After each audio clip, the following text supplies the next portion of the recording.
I will be talking about the ketogenic diet, which is a specialized diet that implements a low carbohydrate intake, specifically less than 50 grams per day, to allow the body to begin utilizing fats or ketone bodies to help induce weight loss. I would like to go over some factors and things to look at, specifically adapted from an article that was published on InsideTracker.com that was titled Low Carb Diets Key Biomarkers to Monitor. A lot of times we do different things in our diet and we look at how we feel, we make an observation of our physical, and we also take a look at the scale to see the changes. But one thing that we do not have the ability to look at from our own accord is how these different dietary changes are influencing the chemistry in our body. It's important that we be mindful of these factors, and yes, we do go to the doctor to check these things out, but I will talk about some things that you can possibly speak to your doctor about or look at other resources to help you with looking at what's happening within when following specific diets, or even just to check up on your general health. You'll find that the ketogenic diet may be associated with certain parameters according to research. For example, in this article, they found that a ketogenic diet may decrease both fasting glucose and insulin concentrations with mixed results regarding insulin sensitivity. So basically, what does that mean? It's stating that when following a low carbohydrate ketogenic based diet, which again requires one to consume a very low carbohydrate diet, less than 50 grams per day, to induce this state where the body is utilizing more fat for energy and therefore the body is losing more weight. With this, studies are showing that there may be a decrease in fasting glucose, which makes sense because you're no longer eating carbohydrates, sugars, which are converted into glucose. So therefore, the sugars or glucose circulating around your bloodstream therefore decreases. So when following that ketogenic diet, there may be a decrease in those fasting glucose levels. Fasting means that you have not consumed anything. You can either have a 2-hour oral glucose tolerance test to see if your blood sugars are below 200 to check for diabetes, or you can have a fasting glucose with a time frame of, I believe, 8 to 12 hours with no food, just water. And your blood sugar should be below 100 milligrams per deciliter. When looking at insulin and talking about insulin, glucose and insulin are correlated. If you have more glucose, your blood sugar should be below 100 milligrams per deciliter.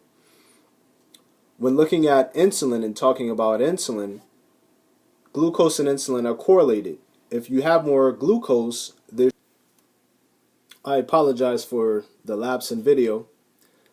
Back to ketogenic diet and fasting glucose and insulin concentrations.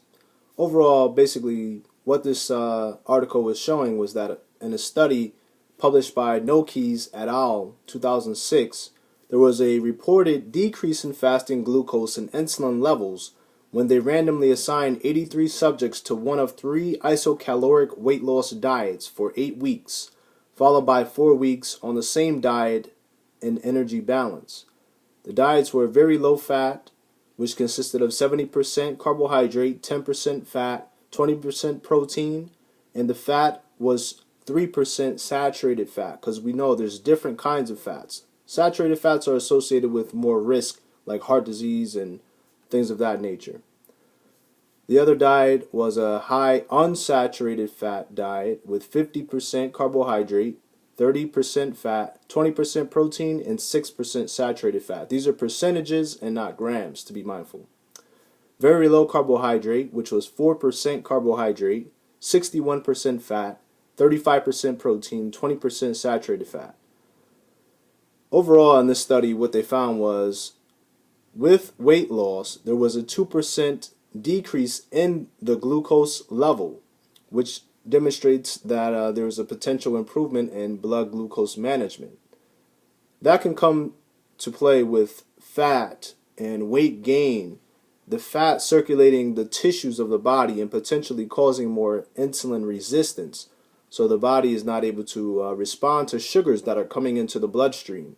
With weight loss, there might be a subsequent decrease in the fat surrounding the tissues, such as the muscle. And when you lose that fat around the muscle, that increases the sensitivity to the insulin, which may subsequently allow more sugars to be pulled from the blood into the muscle tissue. So that may be a potential correlation. What are some other biomarkers to be mindful of? This is one that many may not think of. This was something that I found interesting in this article.